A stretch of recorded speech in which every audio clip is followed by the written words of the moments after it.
Christ is the light of our world. Come be a part of it.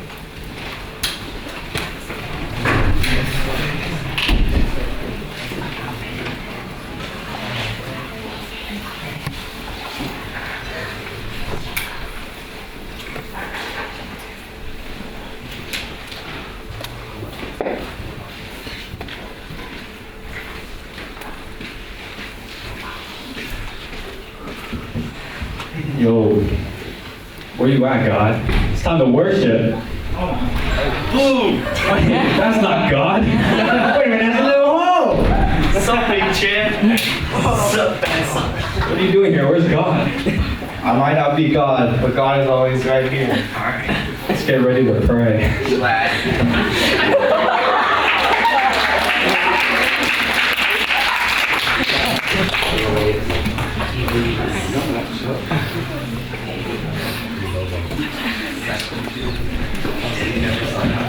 I am Lonnie, now be doing opening prayers. Let us pray. Dear Lord, bless the hands that prepared dinner and all the meals that we've had this past week. Thank you for the warm weather, keeping us all safe throughout Family Olympics. We hope to have a good last day tomorrow and keep everyone safe during square dancing. In your name we pray, amen. Amen.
let's take a moment for silence confessions.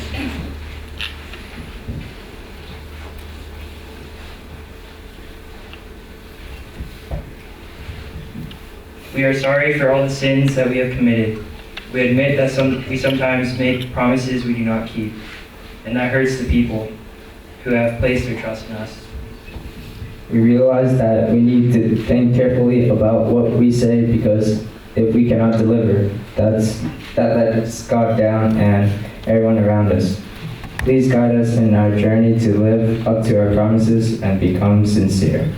Amen.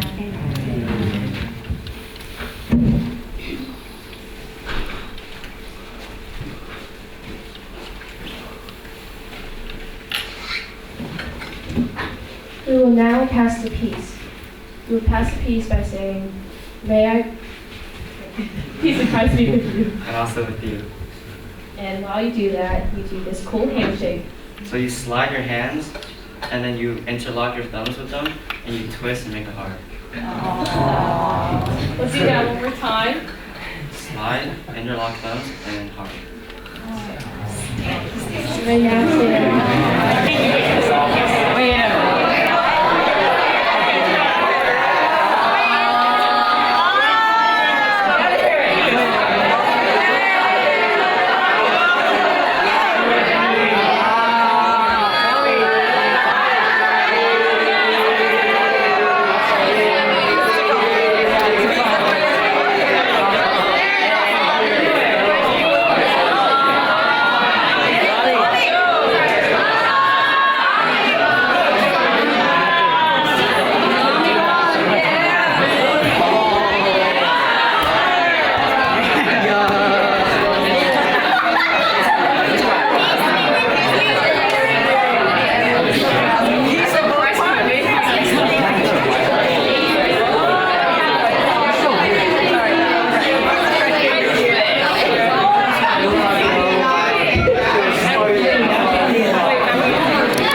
Good evening. My name is Belle Huang, and I'm going to be reading from Corinthians chapter 13, verses 6 to 8. Love does not delight in evil, but rejoices with the truth. It always protects, always trusts, always hopes, and always perseveres. Love never fails, but where there are prophecies, they will cease. Where there are tongues, they will be stilled. Where there is knowledge, it will pass away. To me, this says that love is a very strong thing. It is not tangible, but it exists. It is a feeling that you can develop and hard to get rid of. It is priceless and something to never take for granted. So kids, the lesson here is to cherish love once you find it. And if you lose it, that's tough. Just kidding. If you ever experience heartbreak, you will most likely come back stronger from it, and it can be life-changing. Thank you.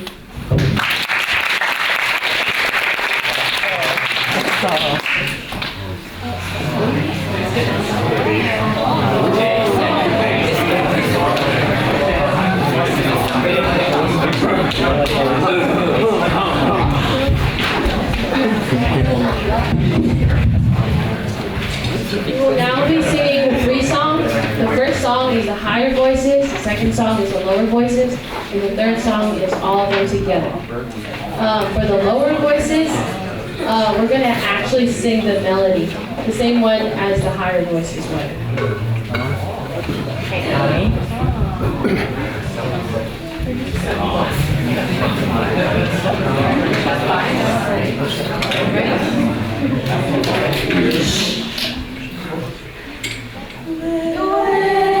Sing a song of the sun in the sky, and I know, like the wind, the song will always be there.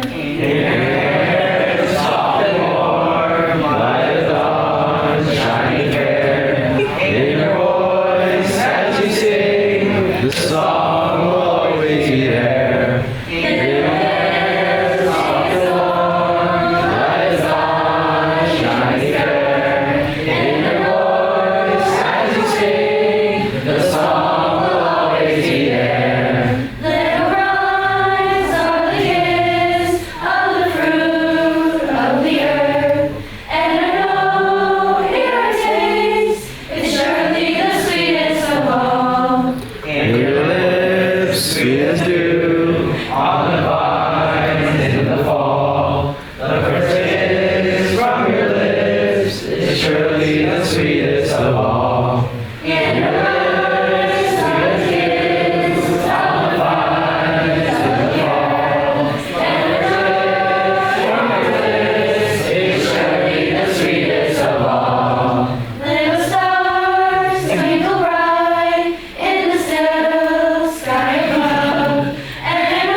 Hello,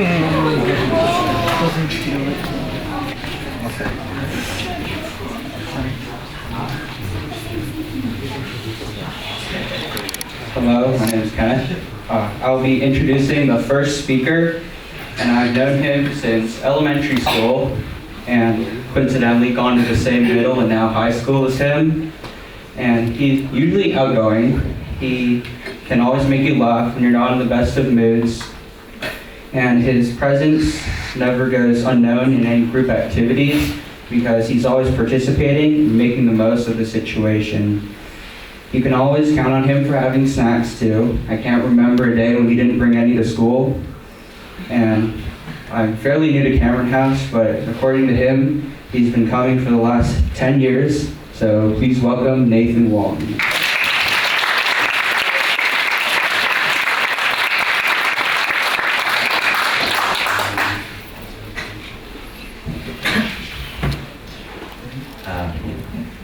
Thank you for that wonderful introduction, Kenneth.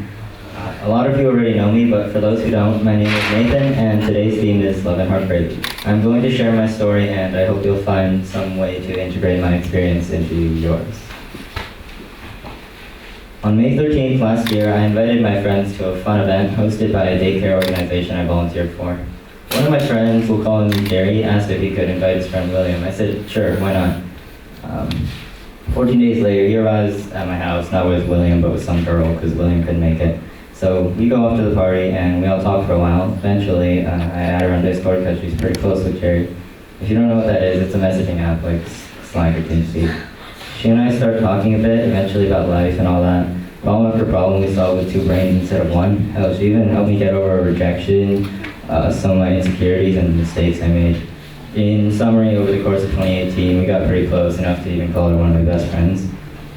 And I'm not Sherlock either, but I'm sure you're all smart enough to know where this is going. Yes, I realized I had feelings for her around early December. Fast forward to the 31st, her birthday and last day of the year. I'm killing my sleep schedule and talking to her at 2 a.m. and she brings up the question, what if I told you I liked you? I'm effectively exhausted, but at least I could pick up on that. All in all, I ended up asking her out. She said yes. We hung out not too often because her parents were pretty against the idea of her dating. As it typically would, the relationship went pretty decently for the first couple months, but it became more and more obvious that splitting time evenly between my friends and her wasn't very ideal in her book. So, for lack of better words, I wasn't really doing enough. So I tried to put more time into talking with her. It seemed to be working until my Chem Honors class started moving past the subject I actually understood. Here's the thing, I love science and learning about it, as well as I decided I might go into biology as a career, but chemistry is literally the bane of my existence. So naturally I fell into a stressful situation, and her lack of giving me space was stressing me out even more, so I ended up in a somewhat of a I can't do anything right state around the beginning of March. I told her about it around the end of the month, and she basically lost apparently all her trust in me because I didn't want to worry her with my stress. Then everything went pretty much downhill. I tried to keep the conversation from going stale, but she just didn't care anymore. Around August 5th, we went out one more time, this time with our mutual friends because our mom was tired of hearing this same excuse to hang out with me. We both had a lot of fun, surprisingly, and I thought to myself, wow, this is the saving grace I was waiting for. 2 days later, I'm told that I, big surprise, got cheated on, cucked, NTR, whatever term you want to use. Just average case of the guy who told you not to worry about. I spent about 3 or so months moping to my friends, and as selfish as it might be of myself, they actually cared enough to talk with me more often and take their time out of their lives to check in with how I was doing. Honestly, it really helped me. Yeah, of course it sucked and she pretty much butchered the first half of my 2019, but I honestly feel as if I matured a lot and grew as a person. My whole takeaway from all this is that nobody is really what they seem. This is a bit obvious, but it matters so much from relationships to even friendships. The point of a relationship is to be more than friends with somebody, but if it doesn't work, you'll need people to lean on. A time of mental crisis like that is where you'll really be able to find out who your real friends are. Don't be afraid to talk to people that trust you with their secrets and issues, because chances are they're going to be willing to stick it through with you too. I hope I fought your boredom and maybe even entertained you for a little while. Thank you.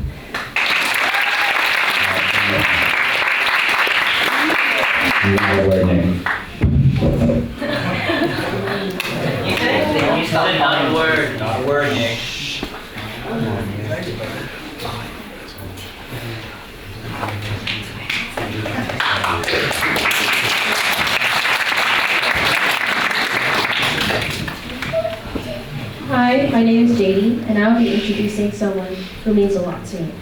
I met this person 5 years ago in 7th grade, but I didn't really get to know her until 2 years later. She came to club and instantly made our club group brighter and happier. She never fails to make us laugh and adds a lot of character to the junior girls. She's often the reason why we're covered head to toe with flour or paint at the end of club. She has a lot of love to give, and I'm certain you'll love her too.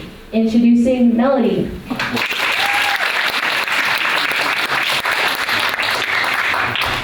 Thank you, JD. Hi, my name is Melody. So tonight's theme is love and heartbreak. How I interpreted this theme was relationship and people saying the word I love you. But back then, I never knew what love was. I still don't know what it is. But I met this guy like a year ago. We talked for about 3 months. It came to the point where we both started liking each other. But one day, he asked me out. I didn't know how to respond. Because the relationship that I had before him, that hurt me a lot. Things were going great. We were going on dates every week, dinner with parents, and FaceTime 4 hours every day. I was really happy with him, but after 2 months later, I asked if I wanted to hang. He answered with K. In my mind and heart, I didn't know what to think or feel. At that point, I knew the connection wasn't there anymore. The word K, it hurt me because he would never say that to me.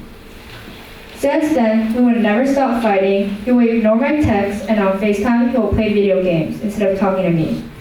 He also knew that I hated when people FaceTime me and play games at the same time. Every night, I would cry or just not sleep at all. And after that happened, I feel disrespected and sad. I couldn't handle the respect that he was giving me, so I broke up with him. I was so heartbroken, and all I could do was not talk to anyone and just be in the dark alone. He knew he messed up and tried to get me back. I was stupid enough to say yes, because I didn't want to feel the feeling of being alone.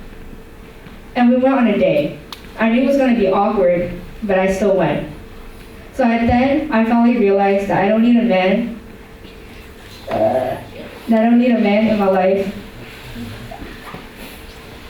Well, I lost my place, wait. I learned that love is hard to find, but the real love is that you need the people that care about you, the people that will be there for you no matter what. Not those people that will just leave you while you're crying. You want those people that will talk to you through depressions. But what I'm saying is that you need a man or a girl to make you happy. Look around. There are people that care about you and make you laugh. Those are the people that you need in your life. And that's the time where I know where the real love is and what love means.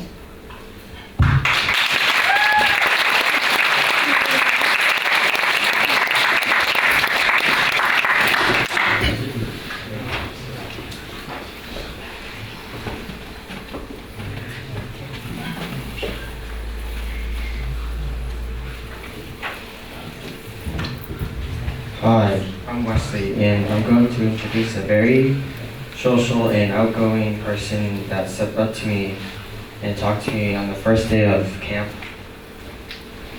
I'm surprised this person is even up here because this topic is about love and heartbreak, and I always see him happy and cheerful. Even when he got punished by singing the 30-second song, he got a big smile on his face. We love to mess with this person because he is an open-minded person, and you're going to hear about the time when the pressure of the world got to him. Please welcome Leo.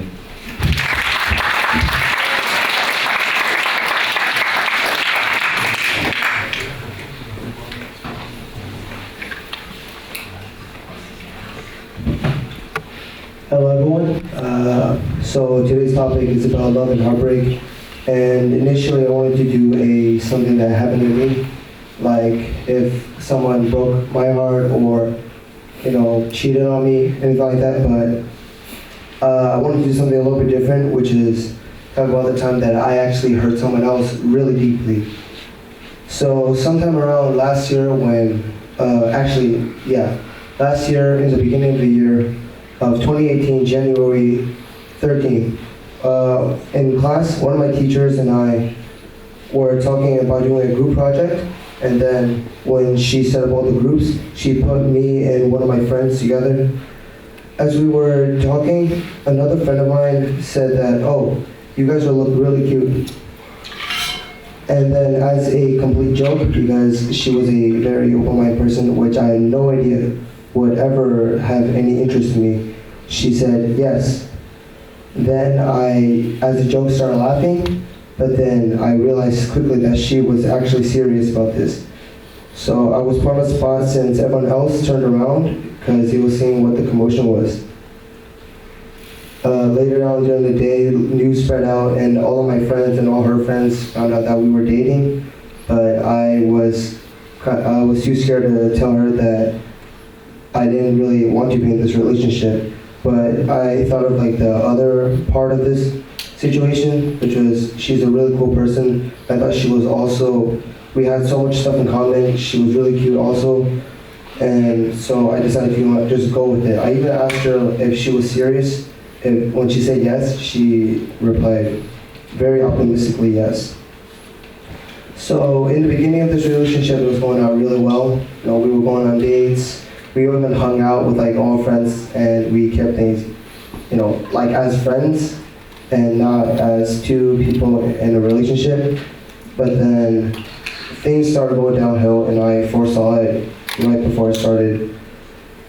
It was during like before midterms happened, and then I was really busy. I needed to do a lot of studying, and then she thought that I wasn't, or she said that I wasn't spending enough time with her, even though I was trying my best. Before school, passing period, at lunch, after school, walking her home, all that, and even going on dates at least once a week, trying my best. But she thought I didn't try enough because whenever all our friends sat together at lunchtime, they had many classes together, but I only had one with many of them, and I only had one with her too. But so when they were having like many conversations, they would have like long conversations, and I would only just sit there and listen because back then I was very antisocial, and I didn't know what to say whenever someone asked me a question about what I thought of the situation. So I just said I thought it was pretty funny. And after that, it got even worse. We started texting a lot less, and one day she and I got into a big argument over text about how I didn't have enough time and I couldn't spend it with her. She got really upset, and because I was cared too much about my pride, that I made up a bunch of reasons that didn't even make sense in my opinion about this. And then we just argued for about 2 hours. My parents even walked in the room a few times, asking what was going on, why I wasn't coming out, why I wasn't eating dinner, and I told them to just let me take care of the situation. And then because of miscommunication, we broke up.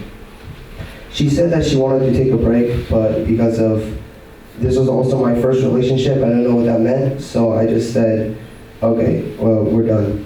And then I told one of my friends, they texted her checking if it was true, and then she said, all right, if that's the case, then it's it. She didn't show up to school the next day, and then she wouldn't reply to anyone's text messages. I found out later that she was in her room the whole day in the dark, crying and very upset. But she came back the next day, looked like she was completely normal. But then she and I wouldn't have talked. I'm sorry, there's just a bunch of bugs around me. My bad, all right. I feel like I'm King Kong right now with a bunch of things, all right. All right. And so, yeah, she showed up, but then she didn't talk to me.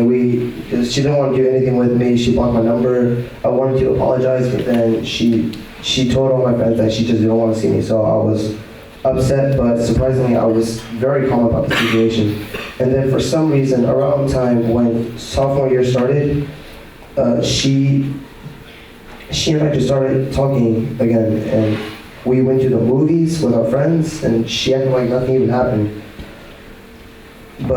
And I still haven't asked her if she had forgiven me yet, but I plan on doing that soon.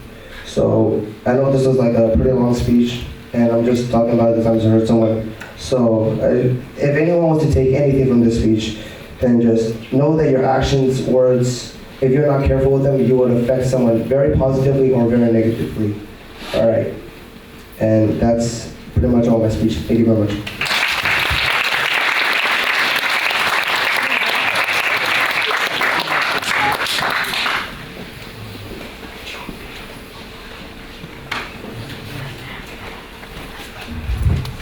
Hi, I'm Tiffany. I'm going to introduce the next speaker. The next speaker is a 3-year volleyball player, a 6-year ice skater, a 3-year swimming instructor, and my 3-year and going strong best friend. But she does it all being under 5 feet 1 3/4. She told me to put that extra 3/4. Little does she know, those extra 3/4 was the perfect height for a crying shoulder. She has helped me through rumors spreading, friends backstabbing, and of course, boys breaking my heart. She has been with me through thick and thin, like our eyebrows during different months.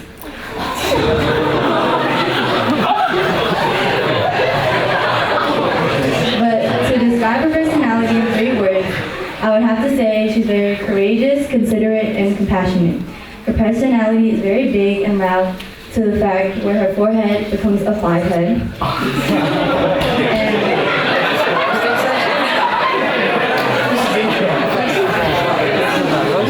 And it's a $20 Uber ride from her eyebrows to her hairline.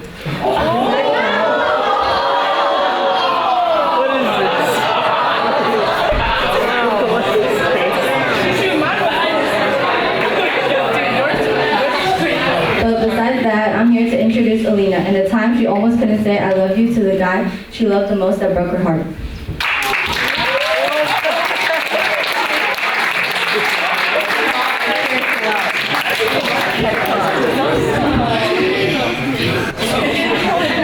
Hey guys, I'm Alina. Thank you for introducing me, Tiffany. And about the last part, Tiffany said that's not true. I'm not talking about that. That never happened. So the theme for today is love and heartbreak. And as I thought about what to write for my speech, I decided to not write about boys, but to instead write about something more important, my dad. So one day in May of this year, my dad was walking around the house getting ready for work. He started to have trouble breathing, and he was gasping for air when he was just sitting down putting on his shoes or walking 10 feet to go to the bathroom. He's a big guy, and the little movements around the house took a bigger toll on him than usual. So my mom said that we needed to take him to the emergency room because we knew that something was wrong. When we got to the hospital, they had to wheelchair my dad into a room because he wasn't able to walk since he had difficulty breathing. I was scared that something was going to happen to my dad. I was so confused on why he was having such a hard time breathing. I thought this could be it. When we leave the hospital, it would only be my mom and I. I wouldn't have a dad anymore. I won't be able to see him or hug him again, and to tell him I love you and to hear him say it back. I thought about all those times we would have our yelling matches, and when I'd say I hate you. I wanted to take it all back and tell him how much I love him and how much he means to me. When we got to the hospital room, they asked him to try to get on the bed, and he was gasping for air and could barely pull himself up. It was heartbreaking for me to see someone I loved so much to be in a lot of pain, and I couldn't do anything about it. I felt useless. I couldn't even react to what was happening. I became numb. My hands were shaking because I was so scared that he would stop breathing and pass away right in front of me. And I didn't want to remember my dad like that. They hooked him up to oxygen, and seeing the tubes in his nose helping him breathe made me think that he would need it for the rest of his life. The doctors did tests on him to see what was wrong and told us that my dad has congestive heart failure, which is a condition where your heart doesn't pump blood around the body as well as it's supposed to. I was heartbroken and cried that night because I thought that I would lose my dad that day. And what if I wake up tomorrow morning to find out they had passed away last night and I couldn't say goodbye or last I love you? I thought about the future. Would he be in it? I wanted him to see me graduate high school, college, grad school, and to pursue my career as a nurse. I didn't want to wake up the next day and have my whole life change, having to adjust to a new life without my dad if I lost him that day. That day I thought I'd lose my dad, and when he had to go to the hospital again after, my heart sank. His heart isn't in the best condition, but I'm grateful that there's treatment for it, and he is still with me today. From this experience, what I think about the theme love and heartbreak is that love and heartbreak isn't just always about boyfriends and girlfriends. It takes place in many forms at different times in almost everyone's lives, like how I experienced love and heartbreak in my family. Maybe either in the past, present, or future, you have or will learn something about a friend or family member that leaves you in shock. You don't know how to react. It doesn't feel real. Your brain doesn't process it. You're in a bad place. You're numb. You're heartbroken. But just remember that you can take as long as you need to adjust and cope to what's going on around you and that's affecting you, whether you're eating tubs of ice cream late at night, watching movies, or just talking to someone you trust. Just know that one day you will finally be able to fully heal from whatever or whoever has been breaking your heart, and that a broken heart needs love and time to heal. Thank you.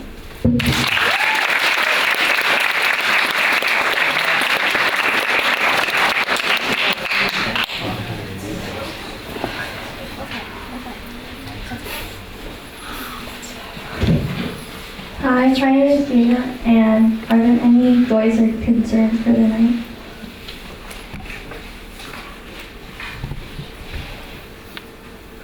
Yes. Alan's nosebleeds are still going. God in your compassion.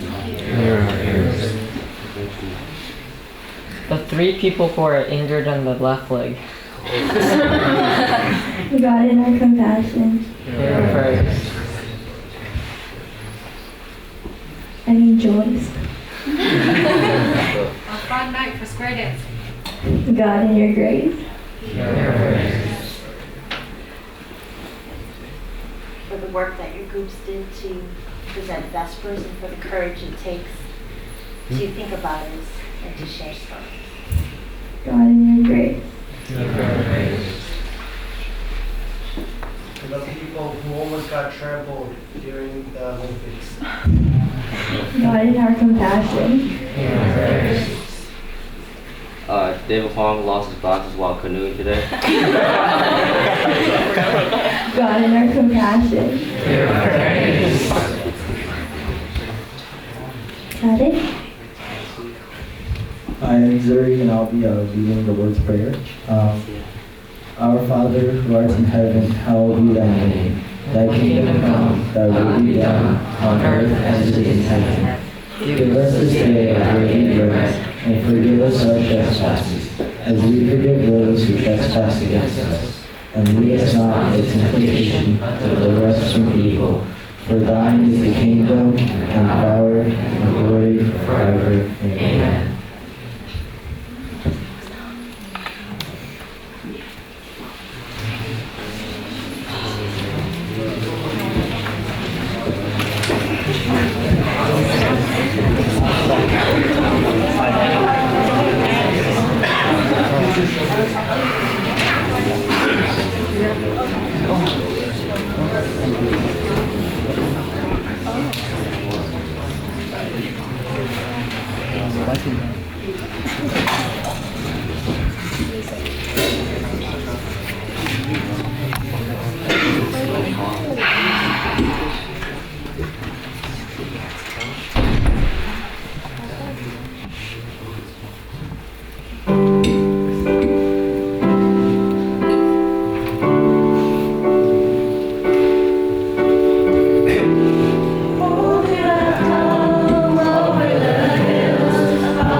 My love, you captured my heart.